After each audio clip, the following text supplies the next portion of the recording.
teacher ရဲ့လောက်များနေတာဗျာ မများပါ ဟုတ်ဟိုလေကျွန်တော်ဒီ Facebook post တွေဖတ်နေတယ်ပေါ့နော်ဒီတော်တော်များများကဒီသူတို့ career ဖတ်တွင်းနဲ့ပတ်သက်ပြီးတော့ဘယ်လိုရွေးချယ်ကြမလဲမသိကြဘူးဗျာ Okay တော့ unstable တွေဖြစ်နေကြတယ်ပြီးတော့ပေါ့နော်ကျွန်တော်သိချင်တာကကျွန်တော်အပါဝင်ပေါ့နော်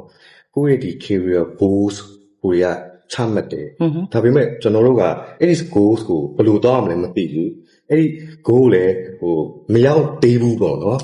တစ်ချက်စီကနေပြီးတော့အဲ့ဒါအကြံလေးတောင်းချင်လို့ပါချက်ဟုတ်ပြီအဲ့တော့ပထမဦးဆုံးတချို့တို့အရေးကြီးဆုံးစကားလုံးလေးတစ်လုံးပဲတချို့အကြံပေးရမယ်ဆိုရင် consistency ပေါ့အဲ့တော့ consistency ဆိုတာကတချို့ဘာလဲလို့မင်းကိုဘဝမှာကိုတိုးတက်ဖို့အတွက်လမ်းကြောင်းကိုသွားတဲ့အခါမှာ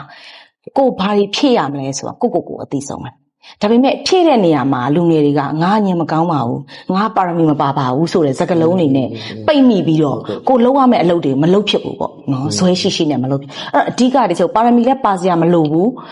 ညံကောင်းနေစရာလည်းမလိုအဓိက consistency ရှိဖို့ပဲအဲ့တော့ကိုဖြည့်ရမယ့် qualification ကိုယ့်ရဲ့ career development အတွက်ကိုဒီ hard skill တွေကတော့ကျွမ်းကျင်တယ်တို့တော့အချို့ soft skill တွေလိုအပ်တယ်ဆိုရင် soft skill တွေဖြည့်ပေါ့ဒါပေမဲ့ hard skill ဘိုင်းမှာ language ဘိုင်းမှာကိုကအားနည်းနေရဆိုရင် need to do ကအင်္ဂလိပ်စာကိုမိနစ်20ဖြစ်ဖြစ်မိနစ်30ဖြစ်ဖြစ်15မိနစ်လောက်လေးဖြစ်ဖြစ်ကိုပေါ့နော် practice လုပ်သွားမယ်ဆိုရင်